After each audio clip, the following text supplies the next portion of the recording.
Hello friends, this is Sumit and welcome back to my YouTube channel Dear Learner Academy. एक बार फिर से आप सबका डियर लर्नर एकेडमी में स्वागत है। प्यारे साथियों, कल हमने जियोग्राफी का जो भारत का भूगोल है उसका हमने पहला टॉपिक कवर किया था।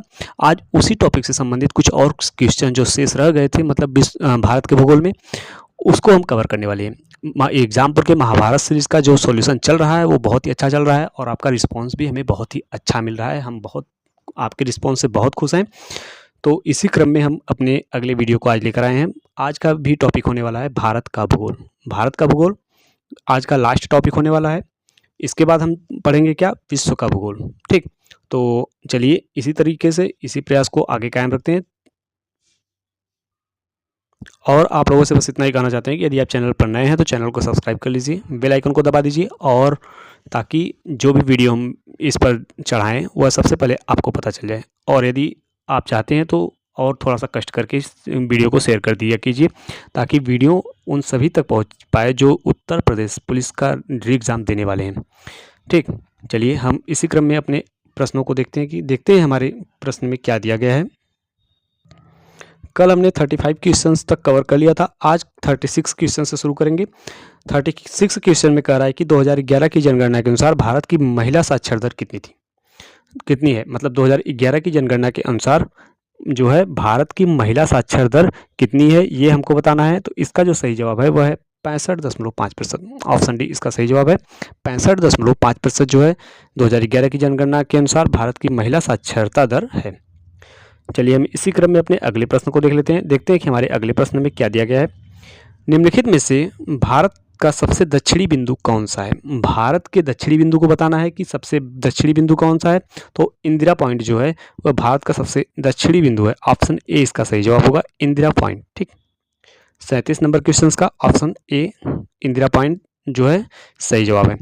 अगला प्रश्न है, निम्नलिखित में से कौन सी जोड़ी रबी फसलों का सबसे अच्छा वर्णन करती है। इसमें बताना है कि किस जोड़ी, मतलब कौन सी दो फसल हैं जो रबी की फसलों का सबसे अच्छा उदाहरण पेश करती हैं, इसको हमको बताना है। ठीक, चलिए इसमें ऑप्शन में दिया गया है मूंगफली और सरसों, कपास और जूट, और भी ऑप्शन देख लेते हैं,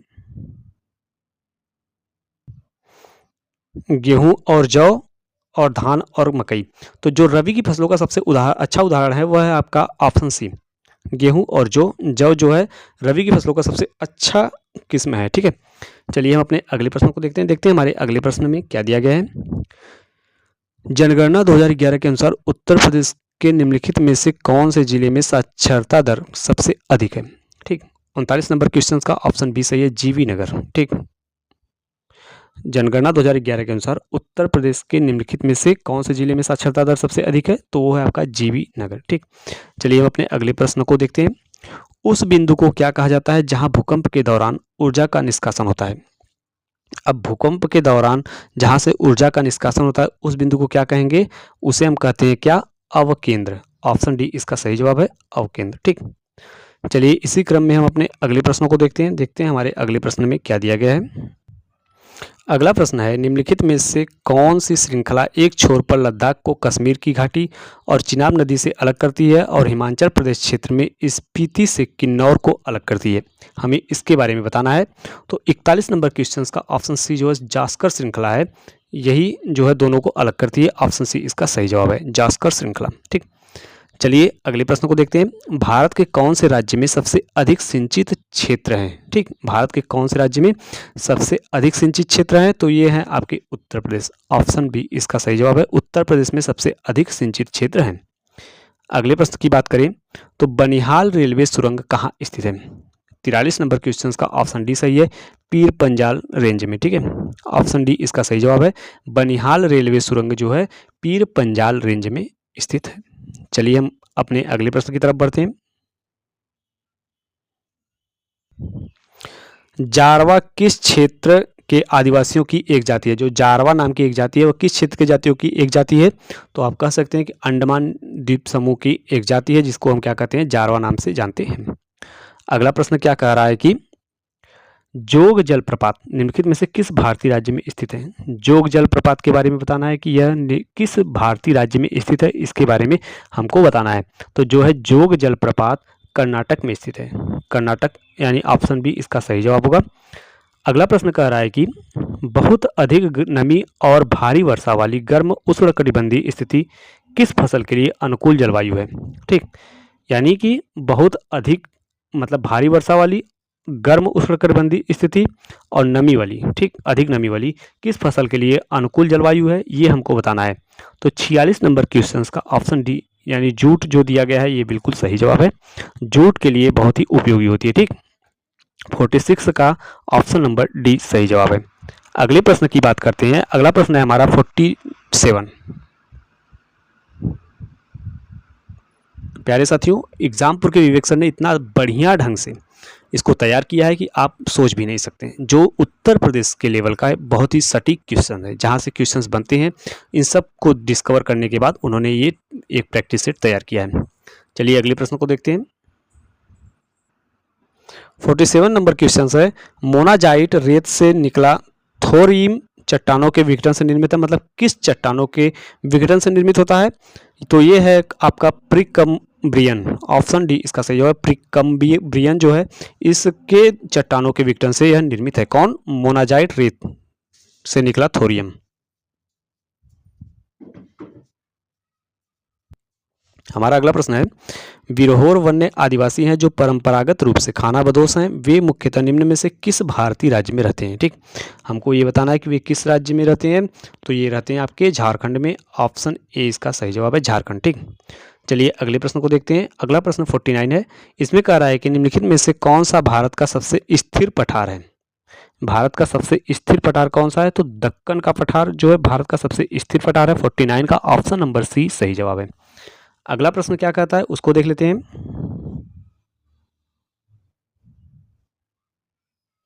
अगला प्रश्न दिया गया है, भारत में कौन सा राज्य नारियल का सबसे बड़ा उत्पादक है। यानी नारियल का सबसे बड़ा उत्पादक राज्य कौन सा है, इसको हमें बताना है। तो 50 नंबर क्वेश्चंस का ऑप्शन नंबर सी तमिलनाडु जो दिया गया है बिल्कुल सही जवाब है। यानी तमिलनाडु जो है भारत राज्य का नारियल का सबसे बड़ा उत्पादक है। अगला प्रश्न है, शहरी आबादी के मामले में दुनिया के देशों में शीर्ष से भारत की श्रेणी कितनी है। ठीक, तो हमें ये बताना है कि शहरी आबादी के मामले में दुनिया के देशों में भारत की श्रेणी मतलब किस श्रेणी में है, मतलब किस स्थान पर है, इसको हमें बताना है। तो आप कह सकते हैं कि इसकी श्रेणी दूसरी है, यानी दूसरे स्थान पर है। शहरी आबादी के मामलों में दुनिया के देशों में शीर्ष से भारत की श्रेणी जो है दूसरी है। 51 नंबर क्वेश्चन का ऑप्शन ए बिल्कुल सही जवाब है। अगला प्रश्न है, नीलगिरी पर्वत निम्नलिखित में से किस प्रकार के पर्वत का प्रतिनिधित्व करता है। तो नीलगिरी पर्वत जो है आपका फाल्ट पर्वत का प्रतिनिधित्व करता है। ठीक, ऑप्शन सी इसका सही जवाब है। 52 नंबर क्वेश्चन का ऑप्शन सी एकदम सही जवाब है। ठीक, चलिए हम बढ़ते हैं अपने अगले प्रश्न पर, देखते हैं कि हमारे अगले प्रश्नों में क्या दिया गया है। भारनेर और कैमूर पहाड़ियां निम्नलिखित पर्वत श्रृंखलाओं में से किसका विस्तार है। तो ये है आपकी विंध्य का। एक मिनट, देखिए क्वेश्चन क्या कह रहा है कि भारनेर और कैमूर पहाड़ियां निम्नलिखित पर्वत श्रृंखलाओं में से किसका विस्तार है, हमें ये बताना है। तो ये 53 नंबर क्वेश्चन का ऑप्शन नंबर बी यानी विंध्य का विस्तार है, ये बिल्कुल सही जवाब है। चलिए हम अपने अगले प्रश्न पर चलते हैं, देखते हैं कि हमारे अगले प्रश्न में क्या दिया गया है। अनुसूचित जाति और अनुसूचित जनजाति भारत की आबादी का क्रमशः कितना प्रतिशत है। 2011 की जनगणना के अनुसार हमको बताना है कि अनुसूचित जाति और अनुसूचित जनजाति भारत की आबादी का लगभग कितना प्रतिशत है। 54 नंबर क्वेश्चन का ऑप्शन नंबर बी सही है, 16.6% और 8.6% बिल्कुल सही जवाब है। यानी अनुसूचित जाति जो है 16.6% है और अनुसूचित जनजाति 8.6% है पूरे भारत की आबादी का। 2011 की जनगणना के अनुसार ये बात की गई है। चलिए हम अपने अगले प्रश्न को देख लेते हैं, देखते हैं हमारे अगले प्रश्न में क्या दिया गया है। लघु हिमालय और बाहरी हिमालय के बीच सपाट घाटियां को किन नामों से जाना जाता है। तो लघु हिमालय और बाहरी हिमालय के बीच सपाट घाटियों को जो है दून नाम से जाना जाता है। ऑप्शन सी इसका सही जवाब है, दून। ठीक, अगले प्रश्न की तरफ चलते हैं। पश्चिमी घाट किस प्रकार के वर्षण के माध्यम से वर्षा प्राप्त करते हैं। ठीक, पश्चिमी घाट जो होते हैं किस प्रकार के वर्षण के माध्यम से वर्षा प्राप्त करते हैं। तो ये करते हैं आपके पर्वतीय। ठीक, ऑप्शन सी इसका सही जवाब है। पश्चिमी घाट जो है किस प्रकार के वर्षण के माध्यम से वर्षा प्राप्त करते हैं, यहाँ घर्षण होना चाहिए था। तो पर्वतीय जब हमारे पर्वतों से टकराती हैं तो ये वर्षा प्राप्त करते हैं। ठीक, चलिए हम अपने अगले प्रश्न की तरफ चलते हैं। हमारा अगला प्रश्न क्या कह रहा है, 57 नंबर क्वेश्चन है, इलायची यानी कार्डेमम पहाड़ियाँ किस पर्वत श्रृंखला में स्थित हैं। इलायची पहाड़ियों के बारे में पूछ रहा है कि इलायची पहाड़ियाँ जो है किस पर्वत श्रृंखला में स्थित हैं। तो 57 का ऑप्शन नंबर सी पश्चिमी घाटी में स्थित हैं। एक मिनट, ये जो ऑप्शन सी है पश्चिमी घाटी, यहाँ पर इलायची पहाड़ियाँ स्थित हैं। ठीक है, इस श्रृंखला में स्थित हैं। एम.एस. स्वामीनाथन को ... के जनक के रूप में जाना जाता है। तो एम.एस. स्वामीनाथन को किसके जनक के रूप में जाना जाता है, ये हमको बताना है। तो ये भारत में हरित क्रांति के जनक के रूप में एम.एस. स्वामीनाथन को जाना जाता है। ऑप्शन ए इसका सही जवाब है। अगला प्रश्न है, गारो पहाड़ियाँ ... कहाँ पर स्थित हैं। तो गारो पहाड़ियाँ आपकी मेघालय में स्थित हैं। ऑप्शन 59 नंबर क्वेश्चन का ऑप्शन नंबर बी सही है, जवाब है। गारो पहाड़ियाँ जो है आपकी मेघालय में स्थित है। प्यारे साथियों, हमारे साथ साथ आप दोहराते चलेंगे तो आपको पूर्ण रूप से कंठस्थ हो जाएगा। एक एक क्वेश्चन आप बहुत ही बारीकी से देख सकते हैं, उसको नोट्स बनाकर दोबारा रिवीजन कर सकते हैं ताकि आपको पूर्ण रूप से कंठस्थ हो जाए।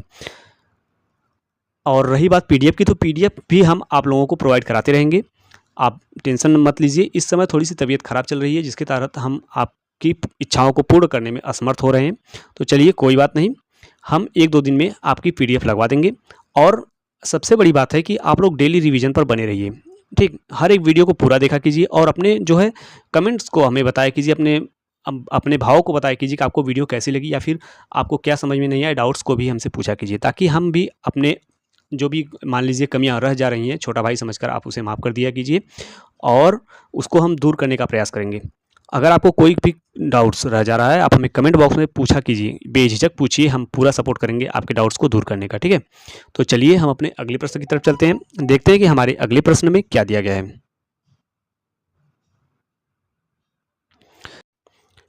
क्वेश्चन दिया गया है कि गंगा नदी निम्नलिखित में से किस राज्य से होकर नहीं बहती है। तो आप सभी को पता होना चाहिए कि गंगा नदी जो है अरुणाचल प्रदेश से होकर नहीं बहती है। ठीक, अरुणाचल प्रदेश में ब्रह्मपुत्र जाती है लेकिन अरुणाचल प्रदेश में गंगा नदी नहीं जाती है। बिहार, पश्चिम बंगाल और उत्तराखंड से होकर गंगा नदी जो है आपकी बहती है। चलिए अगले प्रश्न की तरफ चलते हैं। भारत के किस राज्य में प्रति हेक्टेयर गन्ने का उत्पादन उच्चतम है। हमें ये बताना है कि भारत के किस राज्य में प्रति हेक्टेयर गन्ने का उत्पादन मतलब उच्चतम है, अधिकतम है, इसको हमें बताना है। तो 61 नंबर क्वेश्चन का ऑप्शन नंबर डी तमिलनाडु में उच्चतम है, ये बिल्कुल सही जवाब है। अगला प्रश्न है, कालाकोट थर्मल पावर स्टेशन किस भारतीय राज्य में स्थित है। 62 नंबर क्वेश्चन का option number D Jammu Kashmir. ठीक, कालाकोट थर्मल पावर स्टेशन जो है जम्मू कश्मीर में स्थित है। कालाकोट थर्मल पावर स्टेशन कहाँ पर स्थित है, जम्मू कश्मीर में स्थित है। चलिए अगले प्रश्न की तरफ चलते हैं, देखते हैं कि हमारे अगले प्रश्न में क्या दिया गया है।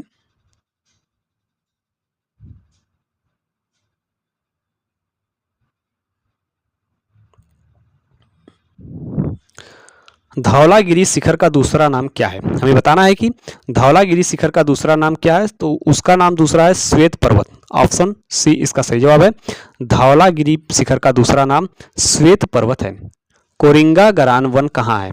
ऑप्शन क्वेश्चन नंबर 64 का ऑप्शन नंबर हमें बताना है कि कोरिंगा गरान वन कहाँ पर पाया जाता है। तो ये पाया जाता है आपका आंध्र प्रदेश में। यहाँ पर आपको नए नए क्वेश्चन। हमारा अगला प्रश्न दिया गया है कि निम्नलिखित राज्यों में से किस राज्य का भारत में जूट उत्पादन का प्रतिशत सबसे ज़्यादा है। 65 नंबर क्वेश्चन है, इसको हमें बताना है कि किस राज्य का भारत में जूट का उत्पादन प्रतिशत सबसे ज़्यादा है, इसको हमें बताना है। तो ये है आपका पश्चिम बंगाल। ऑप्शन डी इसका सही जवाब है, पश्चिम बंगाल। अगला क्वेश्चन है, कौन सी नदी हैदराबाद शहर से होकर बहती है। हमें बताना है कि कौन सी नदी जो है हैदराबाद शहर से होकर बहती है, इसके बारे में। तो ये आपकी बहती है, कौन सी नदी हैदराबाद शहर से होकर बहती है, मूसी नदी। ऑप्शन ए इसका सही जवाब है, मूसी नदी जो है हैदराबाद शहर से होकर बहती है। अगला क्वेश्चन है, यमुना और बेतवा नदियों का संगम कहाँ होता है, मतलब इनका मिलन कहाँ पर होता है। हमें बताना है यमुना और बेतवा नदी का। ठीक, तो ये इनका मिलन होता है कहाँ पर, इलाहाबाद में। Option B. 67 नंबर क्वेश्चन का ऑप्शन बी सही है कि यमुना और बेतवा नदियों का संगम इलाहाबाद में होता है। चलिए हम अपने अगले प्रश्न की तरफ चलते हैं, देखते हैं कि हमारे अगले प्रश्न में क्या दिया गया है। भारत में निम्नलिखित में से किस राज्य में रबर का सर्वाधिक उत्पादन होता है? हमको ये बताना है कि भारत के किस राज्य में सर्वाधिक मात्रा में रबर का उत्पादन होता है। 68 नंबर क्वेश्चन दिया गया है, इसका ऑप्शन नंबर बी केरल है, ये बिल्कुल सही जवाब है। ठीक, केरल में रबर का उत्पादन सर्वाधिक होता है। अगला एक प्रश्न है, एक स्थानांतरण खेती बेवर किस भारतीय राज्य में प्रचलित है? बेवर नाम की एक स्थानांतरण खेती है, वह किस भारतीय राज्य में प्रचलित है ये बताना है। तो ये आपकी प्रचलित है मध्य प्रदेश राज्य में। ठीक, अगला प्रश्न है, प्राचीन समुद्री बंदरगाह मुजीरिस किस भारतीय राज्य में स्थित था? जो प्राचीन समुद्री एक बंदरगाह था जिसका नाम था क्या? मुजीरिस, वह किस भारतीय राज्य में स्थित था ये हमें बताना है। तो ये स्थित था आपका कहाँ पर? केरल में। ऑप्शन ए इसका सही जवाब है, मुजीरिस बंदरगाह जो है केरल में स्थित था। चलिए इसी क्रम में हम अपने कुछ और बचे हुए क्वेश्चंस को देख लेते हैं।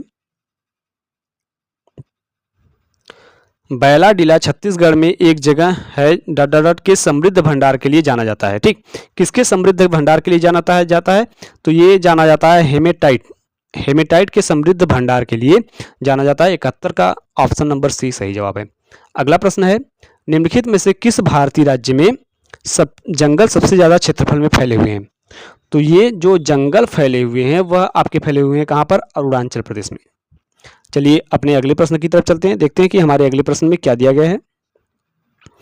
भारत के निम्नलिखित राज्यों में से किसमें भारत पाकिस्तान सीमा पार करने वाली एकमात्र सड़क स्थित है? ये हमें बताना है। तो ये स्थित है आपकी पंजाब राज्य में। ठीक, चलिए अपने अगले प्रश्न की तरफ चलते हैं। अगला प्रश्न है, भारत में निम्नलिखित में से कौन सा राज्य सिलीमेनाइट का सबसे बड़ा उत्पादक है? तो ये है आपका उड़ीसा। उड़ीसा राज्य जो है सिलीमेनाइट का सबसे बड़ा उत्पादक राज्य है। अगला और आखिरी प्रश्न दिया गया है, किस अभ्यारण्य को वेम्बनाड पक्षी अभ्यारण्य के रूप में जाना जाता है? तो वेम्बनाड पक्षी अभ्यारण्य के रूप में जाना जाने वाला एक अभ्यारण्य कौन सा है? कुमारकोम पक्षी अभ्यारण्य। ऑप्शन ए इसका सही जवाब है, कुमारकोम पक्षी अभ्यारण्य। प्यारे साथियों, आज के वीडियो में बस इतना ही था। जो भारत का भूगोल था उसको हमने पूरा कवर कर लिया। जो एग्जामपुर के महाभारत सीरीज में दिया गया था, जितने भी क्वेश्चन दिए गए थे सभी का सॉल्यूशन हम करा चुके हैं। अब बच गया है आपका विश्व भूगोल। विश्व भूगोल को हम अगले वीडियो में डिस्कस करेंगे। तो चलिए, आपको वीडियो कैसे लगी और वीडियो के बारे में हमें बता दीजिएगा कमेंट बॉक्स में। आज के लिए इतना ही, फिर मिलेंगे अगले वीडियो में, तब तक के लिए धन्यवाद।